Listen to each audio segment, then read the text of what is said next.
තාප සමතුලිතතාවය කියන්නේ මොකක්ද? තාප සමතුලිතතාවය. එතකොට තාප සමතුලිතතාවය කියන්නේ අපි මොකක් හරි ගත්තොත් එහෙම වස්තු දෙකක්. හරිද? මේ වස්තු දෙක අතර සුද්ධ තාප හුවමාරුවක් නැත්නම් අපි කියනවා මේ වස්තු දෙක තාප සමතුලිතතාවයේ ඉන්නවා කියලා. වස්තු දෙක තාප සමතුලිතතාවයේ ඉන්නවා කියලා කියන්නේ මේ දෙන්න අතර සුද්ධ තාප හුවමාරුවක් නැහැ. එතකොට මෙයාලා ගාව තියෙන්නේ සමතුලිතතාවයක තමයි ඉන්නේ. එතකොට මේ දෙන්නගේ උෂ්ණත්ව සමානයි කියලාත් අපි කියනවා. අපි ඇයි මොකද කොහොමද මේවා වෙන්නේ කියන එක දැන් පොඩ්ඩක් බලමු. හරිද? දැන් වස්තු දෙකක් තියෙනවා නම් මේ වස්තු දෙක අතර සුද්ධ තාප හුවමාරුවක් නැත්තම් ඒ කියන්නේ මෙයාලා අතර සුද්ධ තාප හුවමාරුවක් තමයි නැති. සුද්ධ කියන්නේ මොකක්ද? net කියන්නේ සුද්ධ. ඒ තමයි ඉංග්‍රීසි වචනේ. net කියන එක තමයි සුද්ධ කියලා කියන්නේ. එතකොට දැන් සුද්ධ කියලා කියන්නේ A කි B කියලා වස්තු දෙකක් තියෙනවා නම් A ගෙන් B ට කියන්නේ සුද්ධ කියන එක මෙන්න මේ A සහ B කියලා මිනිස්සු දෙන්නෙක් ඉන්නවානේ. එහෙම ඉන්නවා කියමුකෝ. එතකොට A කියන මිනිහයා B ට රුපියල් 50ක් දුන්නොත් එහෙනම් B කියන මිනිහයාත් A ට රුපියල් 50ක් දෙනවා.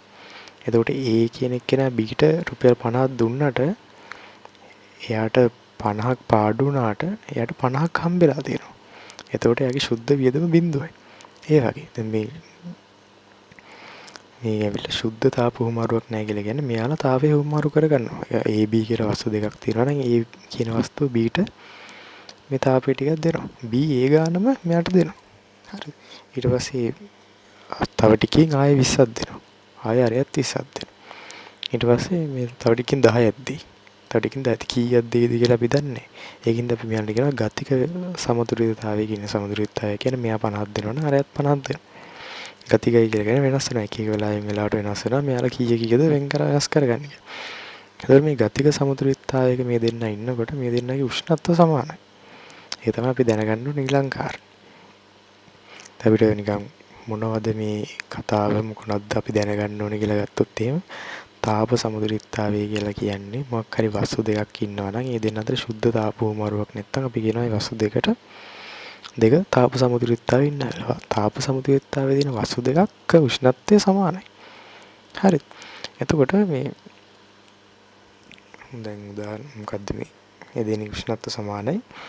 එතකොට මේ දෙන්න අතර සුද්ධ තාප හුවමාරුවක් නැහැ. එතකොට මෙන්න මේ කතාවත් එතනට අදාළ කරගත්තා නම් හොඳයි. සුද්ධ තාප හුවමාරුවක් තිබෙන්නේ නැති වුණාම තාප හුවමාරුව තියෙනවා. තාප හුවමාරුව වෙන්නේ නැහැ කියන්න බෑ. හරි. තාප හුවමාරු වෙන ක්‍රම තුනක් තියෙනවා. අපි සංවහනය, සන්නායනය, විකිරණය.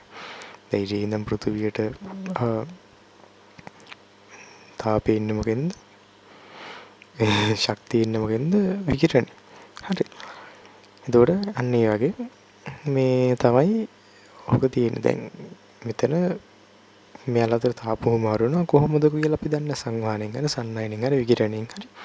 හැබැයි හුවමාරු වුණාට ඒ දෙන්න හුවමාරු කරගන්න එක සමතුලිතතාවයක තියෙන. මෙයා දෙන ගාන මෙයා දෙන එක සුද්ධ මේ තාප හුවමාරුවක් නැහැ දෙන්න අතර. හරි. ඒතකොට ඒ දෙන උෂ්ණත්ව සමානයි. ඔන්න ඔය ටික තමයි අපි දැනගන්න ඕනේ තාප සමතුලිතතාවය කියන එකෙදී